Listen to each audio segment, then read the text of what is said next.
No, I'm just saying, man, you got to be careful when you're down in Texas. They got rattlesnakes, and then they got something else that'll bite you that'll leave you a little bit longer. It'll I'm stay just after saying. you a little bit longer. And I had a good time. shout out to Anthony Edwards. Appreciate you guys for tuning in and showing love. Breeze Nation, what's good? It's your boy Pat the Designer back at it again. Jordan JC is back in the building. We thought we'd lost him down there. We thought he was never coming back. I don't know if you guys follow him on Instagram or not. Your Instagram, what is it? Underscore JC Steak Man or something like that. What is it? What's your JOCLEMM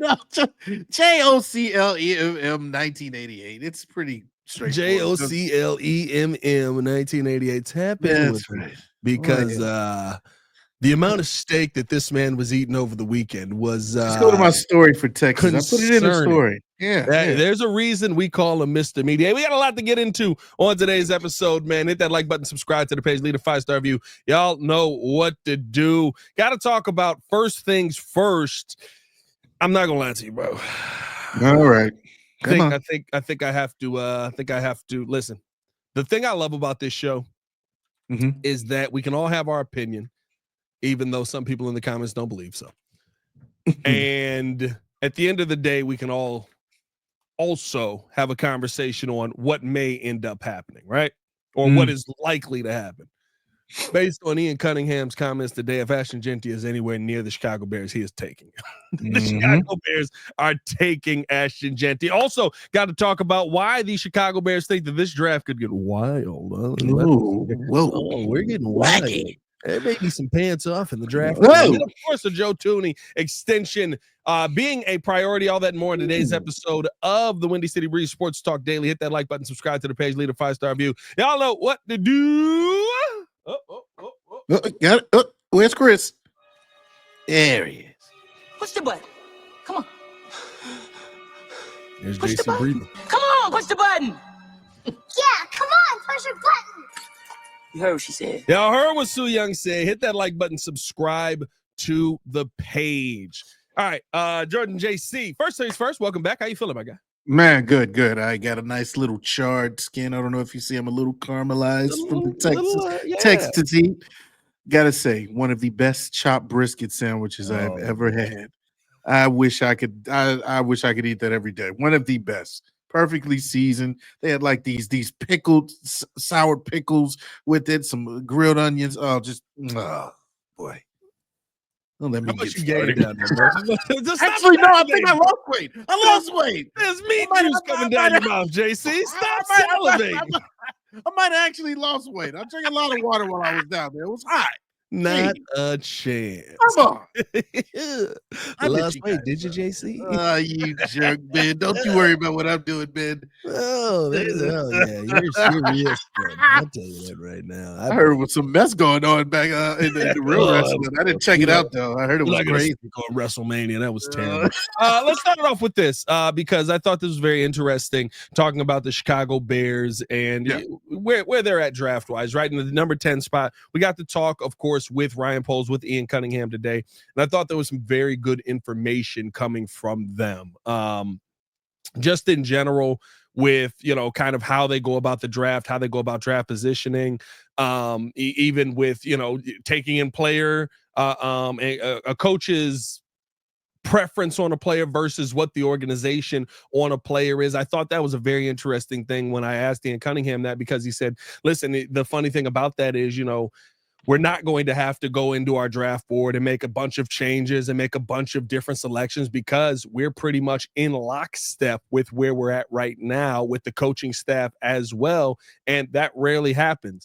And there's one player that I think is on the top of all of their draft boards after hearing Ian Cunningham today, especially when he talked about breaking down BPA versus positional value. And I want to go positional value, not positional need in this situation, because, right, the more than likely scenario that a running back is going to get to a second contract is very different in this NFL than it was once before. But when asked about that, Ian Cunningham said, listen, if there are playmakers there and he can impact play on the field, you take the playmaker. Jordan JC, I may not want the Chicago Bears to draft a running back top 10. That's right. But I will tell you this. I have said this the entire time. It has not been different. I have not wavered on my opinion of what I would like the Bears to do. But what I do know is this: Ashton Jeanty's a playmaker. Yeah. Ashton Jeanty is a monster on the field. He's the leading rusher in FBS. He's the leading rusher in attempts with 8 in the box, 9 in the box on every single play. Yes. Yes. I don't care if they are accountants or future sports trainers standing across from that. That's a playmaker. At a certain point, numbers overwhelm you, right? You could be the greatest zombie fighter in the world. If there's 9,000, I'm pulling up on you. I've been watching a couple movies. But if there's a bunch of them, too many, if you got a horde on you, you know what I mean? Horde, yeah. The odds are not in your favor. HOARD, horde. Eventually it's going to become a problem. And that wasn't a problem for Ashton Jeanty last season. So when I heard Ian Cunningham say that, I literally was just like, well, if he's there at 10, we've heard that they love him, and I think that Ashton Jeanty will be a Bear. Well, he's worth it. And Ian said it as much. And of course, as much as we joke about the value of the position going back and forth, and you wouldn't dare draft a running back in the first round, maybe not even in the second, because of the value still being there in the third to fourth to fifth round, because depending on your offensive line, the running back can look as good as anybody, depending on the talent level. But when you're talking about the likes of when Saquon Barkley came out in the draft, when the Derrick Henry came out in the draft, when there's just undeniable talent, and they're clearly talking about him constantly being in the top 10, and this is the can't miss prospect. This is one of the number one blue chip prospects. He's clearly number one at his position as well. Then yes, you go for him and you don't look back. I have no problem with that. And gone are the days where the NFL is centered around the running back, right? Where it was all about the running back. That might have been 40 or 50 years ago in the 70s and 80s. But now we know it was the Bears like in 2006. Yeah, but I think more so. You're right. You're right. I guess I'm thinking of the real slobber knocker, like blue and blood division. Let's run it down their throats. The value then was when we were starting to see it change. Right? Remember the Bears had Thomas Jones, who was an absolute monster. Sure. They went out and got Cedric Benson. Yes. Right? I think that's when we started to see the change, but I do still think there was a lot of teams that were building around the running back. True enough. I think that because it's more of a quarterback-driven league, you've heard Caleb talk about this, you've heard Ben Johnson talk about this, that the percentages, the stats and things, that they're more catered to the quarterback, right? Well, one of the things that you can help a quarterback with is making sure that he has a tandem in the backfield with him that will throw the defense off. Looks like we got a running back coming up on you right now. She almost got me. Yeah. Oh, number one draft pick right there. WNBA, let's hope. Don't need her in the NFL. Yeah. What's up, babe? My biggest point is, like, if you were to get him, that's not going to be a loss. You know that the value of running backs isn't as big as it used to be, because you even talked about players like Ian Wheeler coming back from injury, still being on this roster, still probably can make an impact because of his talent level and the potential he has. We talked about the Isaac Arendos of the world, the Bucky Irvings after the punt. Yes, I know. And we also talked about who is it? Jordan Mason, like all the names. Yeah. You watch it. Tory Taylor season 2 coming in, MVP season. I'm just letting you know. First MVP punter I've ever. What do you got to do to become an MVP punter? Like boot everything onto the one. Everything has to be the one. Has to just stand at the one. You have to be like, they have to think you're a mutant by the end of the season. A mutant. But I just think, like, the just because the game has changed and the position is devalued doesn't mean that there isn't any value, and it doesn't mean that there's still really star type players at that position, and Ashton Jeanty is one of them. Ian Cunningham, being a good evaluator, in my opinion, sees that, and so hey, if he's there, take him. Yeah, listen, I think that my thing is, right, if you're picking somebody top 10, do you not want to go out and get the 10-year player? But I think you have to have a conversation on where the Bears believe they're at. And that is a very different place than where I think most fans believe they're at. And they have said this multiple times. They have not shied away from this. They are putting the pressure on themselves. And if they really believe this, right, I think That's the thing. If you really believe what the Bears are saying, if the Bears really believe what the Bears are saying, then a move like this makes sense. And I point to Philly last season, right? They add Saquon Barkley to the team. Why was it not surprising that they went out and added Saquon Barkley? There was nowhere else to go. They didn't need anybody else. I got a quarterback. I got 5 offensive linemen. I got 17 defensive linemen. I got 37 linebackers. I got 2 white DBs. I Just got to cover that up. White DBs, my G. Like, do you know how good you got to be to roll out there with 2 white DBs? I swear, for God, 2 white DBs. That's a team right there. They're nice too. Yeah, I mean, they're nice. You got the safety position locked up. Like there's nowhere else for us to go. Let's go get the running back. Mm-hmm. I think where we think we're at right now is not that team. I think where the Bears think they're at right now is that team. And not to say they believe that they're going to the Super Bowl right away, but that, hey, we added a ton of stuff to the offensive line. We'll figure out the rest of the pieces later on in the draft, but we've got all of these pieces here on the offensive line. We feel good about it. Defensive line, we added a ton in the offseason on the defensive line. Plus, there were some pieces here that make a lot of sense for Dennis Allen's defense. Linebacker-wise, whether you believe in Tremaine Edmonds or not, he may not be the valued at the 3rd best linebacker in the NFL, but he can play, right? He can go out there. TJ Edwards is a dog off ball. You just re-signed him. The DB room is really where you're set at on this team at just about every single position. And so if the Bears are thinking of this at that's elite, I just need to coach him up a little bit. I got him right there. We're going to coach him up a little bit. That's elite. Here we go. Running back makes sense. I just don't believe that it's where the Bears are right now. But if you listen to what the Bears say, Ben Johnson is not shying away from pressure. He is saying, we're going to win and win now. And when you hear Roma Dunze, when he tapped in on the Chicago Bears podcast, I asked him, what was the biggest message that Ben Johnson is, maybe J-Mac asked him, what was the biggest message that Ben Johnson is really putting out to you guys? And he was like, not only are we going to win, but we're going to win by a lot. Like, call it cocky, call it overconfidence, but that is the message they're preaching. And a move like going to get Ashton Jeanty, I think, would enforce that message even more that, hey, not that we feel we're a running back away. We got a lot of picks in this draft, but if there's a shot for us to go get a playmaker like that, we're going to get a playmaker like that. It just adds another weapon to have to account for in the defense. You talk about Philadelphia having the luxury of picking a running back. I feel like the Bears feel like they're in that threshold or in that at least that arena of, well, we can go and get a guy maybe that technically we don't need, but we want and we can kind of play around with because this will make the offense that much more impactful. This will make the offense that much more of a question mark for defense. Is like, who are you going to target? Who are you going to double team or go after a game plan for? You're going to try and take out DJ Moore. Okay, we got Rome.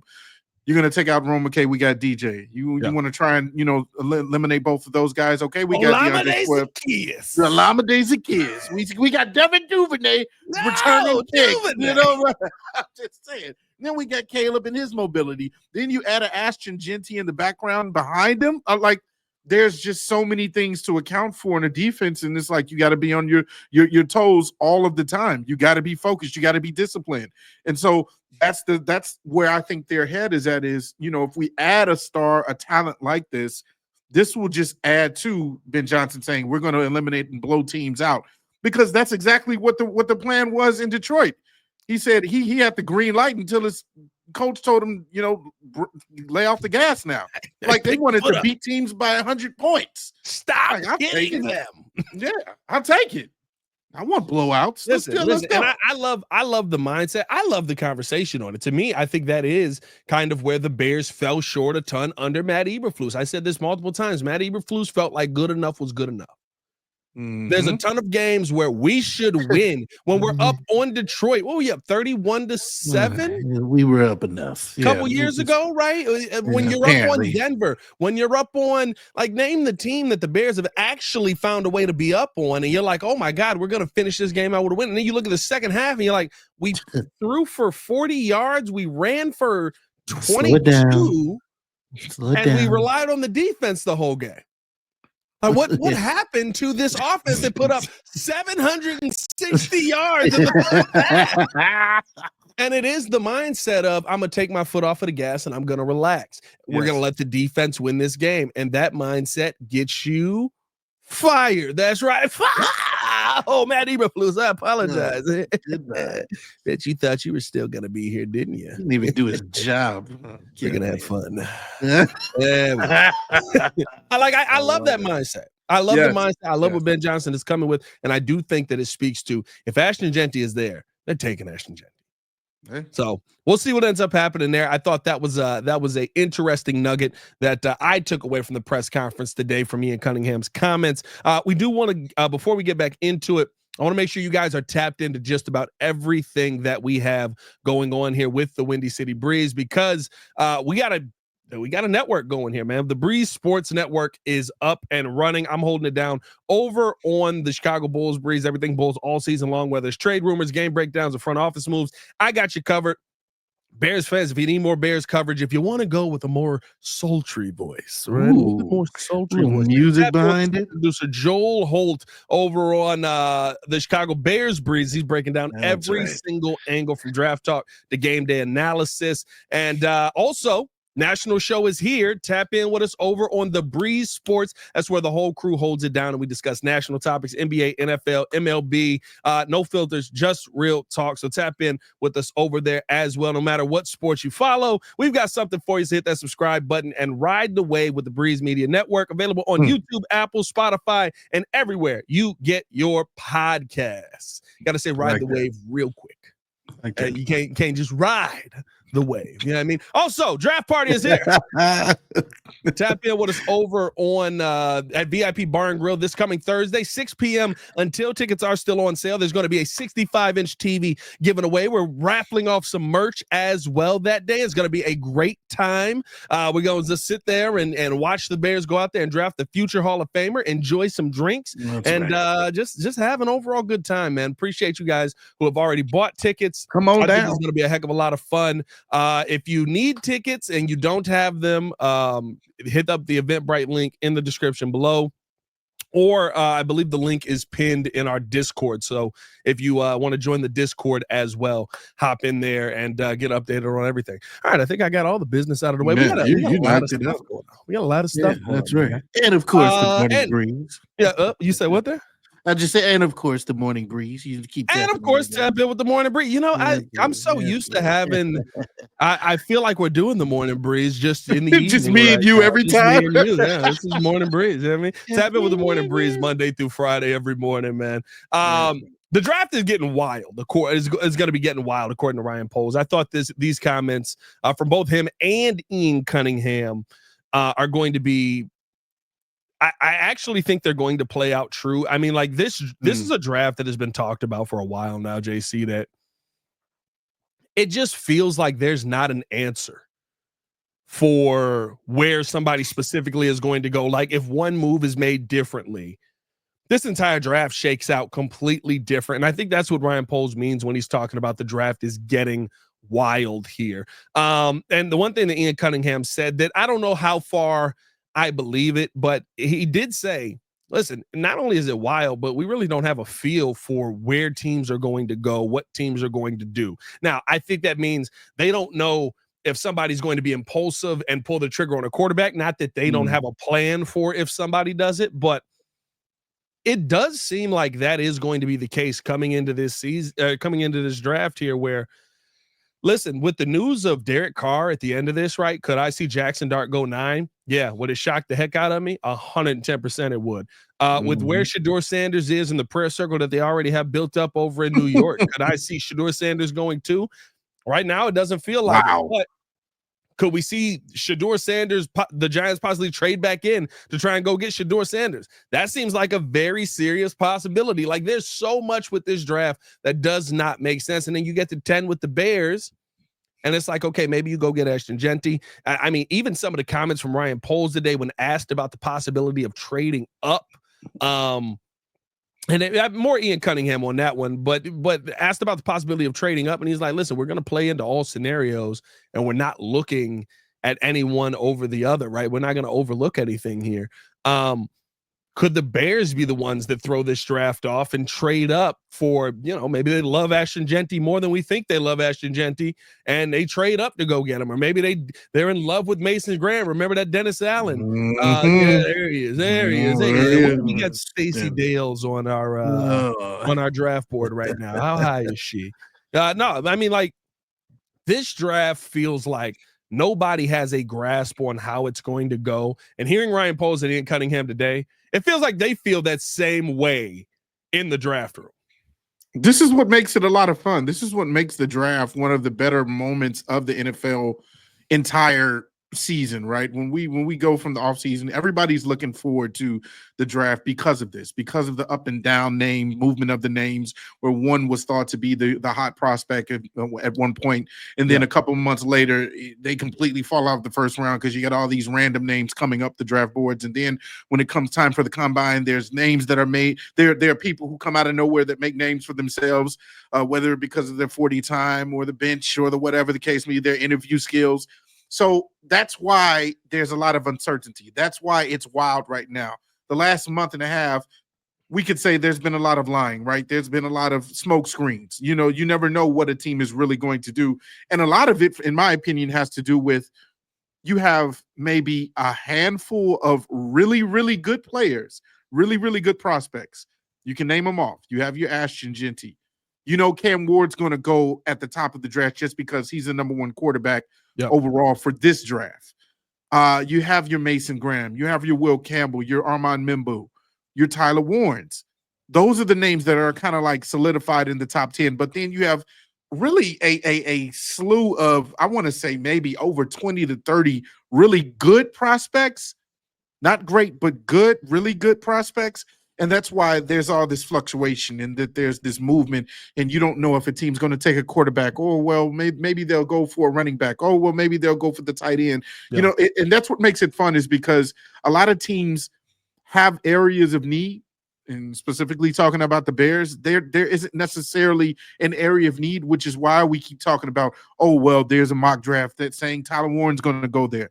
Well, then we're talking about, now Kelvin Banks all of a sudden is now mentioned in the number 10 again. Kelvin Banks was a name we talked about at the very beginning of the mock draft season. He fell off. Now he's back in the conversation. And so to me, that's what makes it exciting, is you just do not know what's going to happen. Of course, we're going to find out in a couple of days, but that's what makes draft season wild. Yeah, and listen, I think you bring up some valid points, because the one thing about it, and why I think that there may be a heck of a lot more love here for Ashton Jeanty, or even for Mason Graham, right, is in Ian Cunningham's comments today when he was asked about, kind of the values that are there.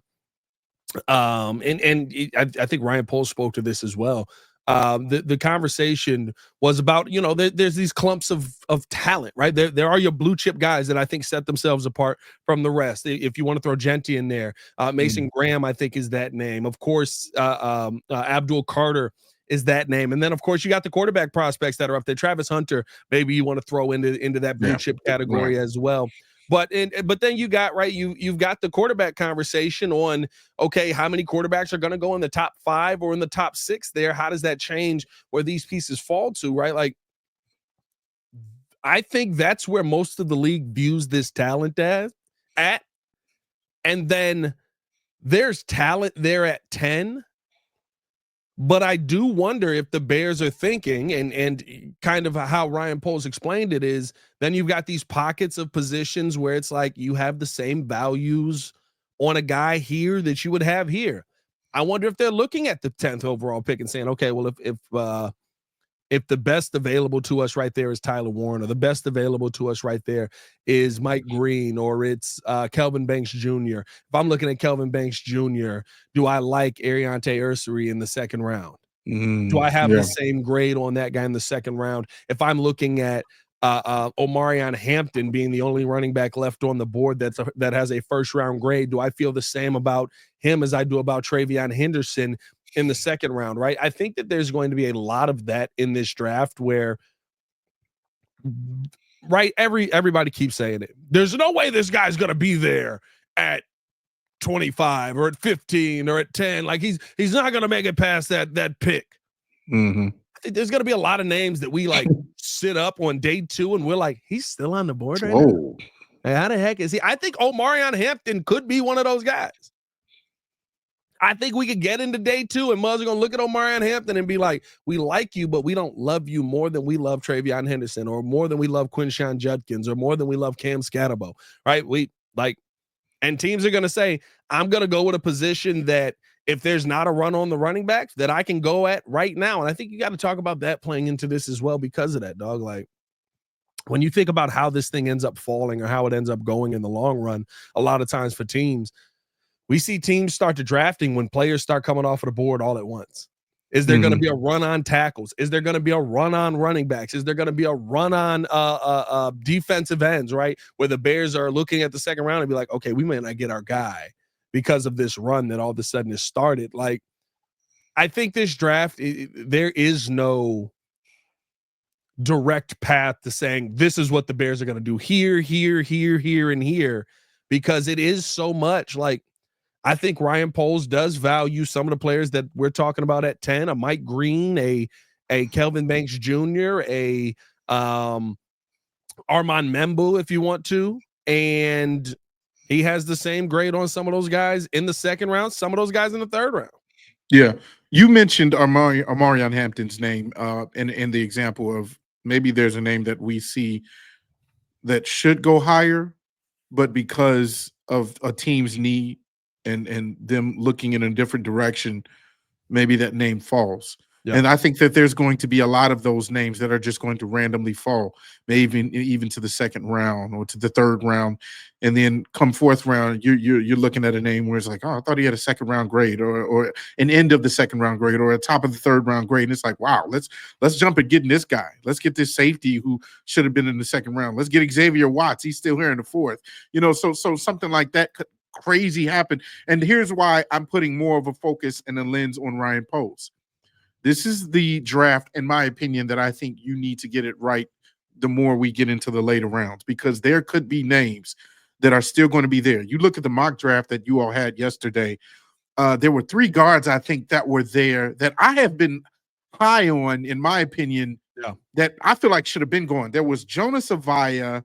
Yeah, and there were a couple other guards. You all picked with the one before him. I think Wyatt Milliam on the board. Yeah, and somebody else. It was 3 names that we've talked about constantly throughout the past month, and those are some really quality name guards.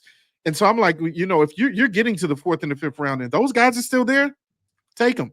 Like, it shouldn't be rocket science, and that's why I'm looking for Ryan Poles to not only have a better draft in the later rounds, but just to do the common sense decisions. Like there's going to be a name, I honestly believe, that's going to be there at 72, and it's like, well, he should have been gone at 50. Okay, let's get him. Yeah. Common sense. Yeah, I think, listen, this is the time for him to have his best third round draft. Yeah, this is the time for you to finally get a third round pick that actually hits. I feel like the talent in this draft, and I think this is how the Bears feel as well, is that the talent in this draft outside of your blue chip pieces goes deep. And yeah, I mean, I'm talking Shannon Sharp out here. And that's my Michelle. Michelle wouldn't have done him like that. Michelle wouldn't have done him like that, brother. That's all I'm saying. Jesus. Yeah, boy. Yeah.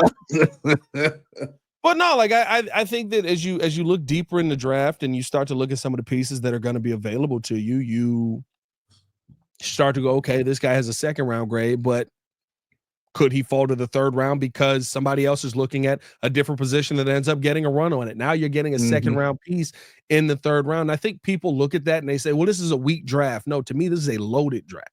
And it may not be loaded with blue chip pieces, but most of the NFL is not blue chip pieces. Exactly. This is a draft that gets me excited. Most of your draft is as Ben Johnson said about TJ Edwards today, glue guys. And they did the Brian Piccolo Award. I do want to mention that Roma Dunze and TJ Edwards won the Brian Piccolo Award. It was really cool to see both of them up there. And Ben Johnson threw a shot at TJ Edwards. I ain't gonna lie to you. Oh, wow. He said, I want to thank TJ because if he doesn't take the cheese on the stumble bum, maybe I'm not here. I'm like, God, dog, bro, like he's getting an award. Jesus, I love that. I ain't gonna lie, I love that. I don't know if TJ did, but no, I think at the end of the day, the big thing with this draft is that there's going to be a ton of guys who make up a football team. Mm-hmm. Like there's and by make up a football team, I know every player makes up a football team. There's going to be a ton of guys in this draft that we are talking about 5, 6, 7 years down the road where he's like, that guy's a player. That guy's a dog. He's got the right mentality. I mean, we were talking about Jack Sawyer, right? I think in the third round or the fourth round the other day, and it's like, man, what a mentality on a guy like Jack Sawyer, right? Like when looking at the mock draft, I'm trying to remember everybody that we took in the mock yesterday because we took a lot of people. It was a nice. I love all the people that get. Hey, I do gotta say this though. I do have to say this. To all the people who are like tearing mock drafts to shreds out here and stuff like that. Mm-hmm. Y'all know we have no bearing on what the Bears do, right? Yeah. We have no, like, these mock drafts are not real. Like, hey, there was a guy with me in the chat yesterday that was just going in on take nose tackle Zekers or Zeke Biggers or whatever. Yeah. I was like, man, please let this guy get his pick in this fake mock draft. Please. Hey, bro. I'm sitting there. I'm like, we had the chat pick one of the picks. I forget which. It was actually Elijah Arroyo. Yeah. Was it Elijah Arroyo or was it Jalen Noel? You know what? You're right. It was wide receiver 3. You're right. Yeah, it was wide receiver 3, and then we went to Jalen. Royals and who did we take? We ended up getting Danny Stutzman in the 5th round. I love Danny Stutzman. I do think that is a 5th round pick. I think that's a real 5th round pick. And to me, that is a conversation on actually getting your Jack Sanborn replacement. You're getting that in the 5th round. Yeah. You know what I mean? So, like, I think there's going to be really good talent throughout this draft, and it does excite me for where the Chicago Bears are going to be able to pick some pieces up coming this season. Let's finish the show out here, though. I do want to, if you guys have not done so, hit that like button, subscribe to the page, leave a 5-star review. Y'all know what to do. We go to I'm having a stroke right now. I don't know what's happening. What was that? What was that? You sound like James Brown there for a minute. That's that 5 p.m. coffee. That's what that is. Okay. 5 p.m. coffee. Yeah. Ready to run through a wall. Hey, no matter a phone call, a shakedown, a breakdown, Shannon and 5.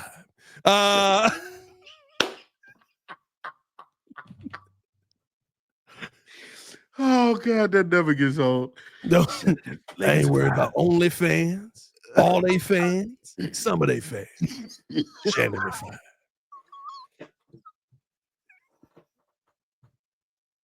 I'm gonna take a quick minute. I gotta take a quick second here to let you guys know all about the draft party one more time. We gotta talk about Joe Thuney. Breeze Nation, what's good? It's your boy Pat the Designer back at it again. Yo, we need you guys to come hang out with us for the Chicago Bears draft. We're gonna be at VIP Bar and Grill in Homewood. It is going to be a vibe, 65-inch TV given away. We're going to be raffling off the TV and free installation included in that. Of course, we're going to raffle off some new Breeze merch that's just about to hit the market. And we're going to find out what dominant player the Chicago Bears are going to bring in. Party starts at 6 until, last pick or party ends. That's how it goes when you hang out with the Breeze crew. Pull up on us, man. Y'all stay safe out there, Chicago. Bear down. One love. Peace.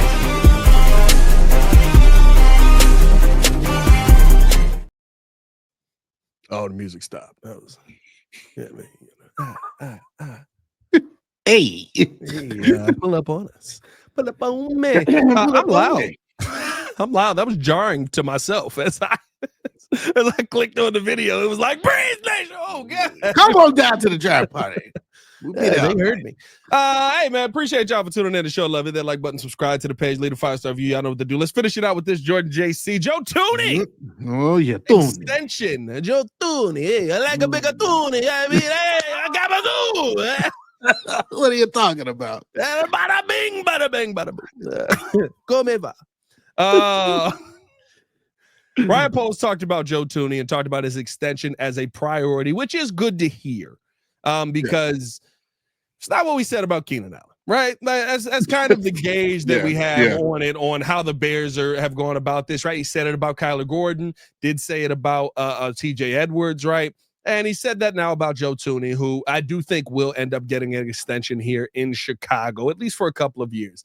The fact that the extension has not gotten done yet, though, I do think goes again to this draft getting wild. And I look at it in a couple of different ways. Number one, he's going to get paid. But I do wonder if we're going into this draft looking to get Joe Thuney in here as a left guard, which I think is the position he needs to play, or if you find your left guard that you feel is the left guard of the future, do you move Thuney to tackle, where he did play that position at the NFL level in the Super Bowl? Didn't do it very well, but he was still a solid piece moving around. I don't want to move Joe Thuney. I'm just saying that's different money. If you brought me in here and you're going to pay me to be a tackle, I need tackle money. If you brought me in here and I'm going to play left guard, let's talk about guard money. That's still a lot of freaking money with where this market has gone. I do think that this is something that gets done probably after the draft, before training camp ends up getting started. But when you hear that the Bears have Thuney's contract extension as a priority on the list, is that something that makes you feel a little bit more comfortable? Because it was getting to the point where I was like, all right, are we going to Keenan Allen this guy? Like, do I need to check the draft compensation if he leaves us? Like, what's going on here? Well, I'll say it like this. It makes me feel comfortable, but at the same time, I think it's a comfortable risk, if that makes sense, because you factor in his age, 32, going into 32, and obviously at the beginning of the next contract, if he gets it, he'll be 33. However, there are some things that are working in his favor. He's made the Pro Bowl in each of his last 3 seasons. He's missed just 2 career games due to injuries, just 2. That is Iron Man type stuff.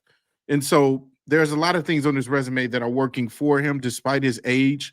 However, according to Spotrac, it says that he's projected to earn $20 million per season on his next contract, which would make him one of the 6 highest paid guards. Now, again, is he worth that? Is his value still up there as one of the better guards? In my opinion, yes. But again, you're always going to put a question mark in that, because you just never know if the age will come back to get him eventually. It's like a ticking time bomb. You hope that it doesn't happen, but in all sports, when a person gets older, father time comes for us all, right? Like a person can have a perfect track record, clean bill of health, then that one thing happens, and then kind of trickles into the next thing and the next thing, a la Derrick Rose, right? So my thing is, you hope that, yes, if you give him a contract, sure, he deserves it. But a lot of times you're giving these contracts based off of what they will do. And Joe Thuney is going to be, I'm trying to keep doing that. Joe Thuney into his later years. And so are you hoping that maybe if you give him a 2 to 3 year contract that he's going to be the same type of guard for the next 2 to 3 years? Now, here's the reason why I know the Bears are willing to do this and are trying to get this done. It's because they want to see their quarterback protected. They don't want just a 1 year thing with this. They want to run it back, and it's understandable. You got one of the Pro Bowl All Pro guards in the league that you didn't think was going to be available, and so you want to get some consistency with him protecting Caleb. That's understandable. I just question whether or not it will be a good risk in the long run. Yeah, listen, I think it's gonna be. I'm on the other side. I'm not worried about Joe Thuney. I think he is one of those. Okay. I think he's one of those pieces that is going to be. Joe Thuney feels like a Jason Peters kind of player. I did like Jason. Yeah. You know what I mean? Where it was just like, is he still playing? Is he still stopping people? He was fishing when they called him. He was like 41. And listen, he was old and the Bears didn't give him any help. But like when he was put on a competent offensive line over the next couple of seasons, I want to say he played on Seattle after the Bears. I think he played on there a year with the Giants again in there? Or maybe Dallas? Is there a Dallas year in there? I want to say. I think there's a Dallas year in there. He was solid. Yeah. And it's just like, how are you still able to do this? I think that Joe Thuney feels like one of those players because hasn't really dealt with any major injury, hasn't had anything that really has kept him out of games. He's been an absolute warrior in his time in the NFL. I mean, like we're talking about a guy who I don't believe has missed many games at all. Let me see Joe Thuney, Joe Thuney, as you like to call him. Yes, sir. PFF here. Because, I mean, last season, Joe Thuney ended up playing, let's see, season stats here. I hate when PFF does this. Now everything's all moved around. You put the give you a full breakdown of each career. Where I left it so that I can see it when I need it. Last season, Joe Thuney played 18 games last season. Then all of the playoffs. There you go. You know what I mean? Like you're talking about a guy who is going to be on the field. Yeah. Like I don't have a worry that Joe Thuney is going to go out there and all of a sudden have an issue staying healthy or different things like that. My biggest concern is what kind of money are you going to end up committing to Joe Thuney and what position are you going to put him in for the long run here? I like a 2-year deal on top of what he's already getting. And I think he's going to ball out on that contract, and it's going to help Caleb Williams tremendously. And he's going to be the dude that goes to another freaking NFC title game in this situation. He's been to a bunch of AFC title games with the Chicago Bears. That's what I truly believe is going to happen here at some point, not this season. Calm down, 9 wins. But you look at what Joe Thuney's been able to do in this time in the league, and he deserves to be the highest paid guard in the NFL. He's probably going to become the highest paid guard in the NFL. And he's an absolute dog. You got a dog for Caleb Williams after giving Caleb Williams a bunch of dead dogs. So thank you for putting these guys in front of him. I mean, there was a bunch of guys in their room is all I'm saying. But no, at the end of the day, the fact that this is a priority, I think just it tells you a lot about where the Bears are at. And it excites me with where this team is going because it is a focus in the trenches. It is a focus on the offensive line. I think it's a focus that's going to make this team just that much better moving forward. But let us know how you guys feel in the comments below. Hit that like button, subscribe to the page, leave a 5-star review. Y'all know what to do. We got one more day before the draft gets here. We're almost there. Make sure that you tap in with me and Jordan JC tomorrow morning as we break down even more Chicago Bears and maybe even a little Chicago Bulls news because there's some BS afoot with that team. There's a lot of BS afoot. For Mr. Media himself, Jordan JC, it's your boy Pep the Designer. Back at it again. Y'all stay safe out there, Chicago. Bed down. One love. Peace. Joe Thuney. Yeah, Mr. Thuney. Your table's ready, Mr. Thuney. Thuney, table of two, Thuney. Table of two.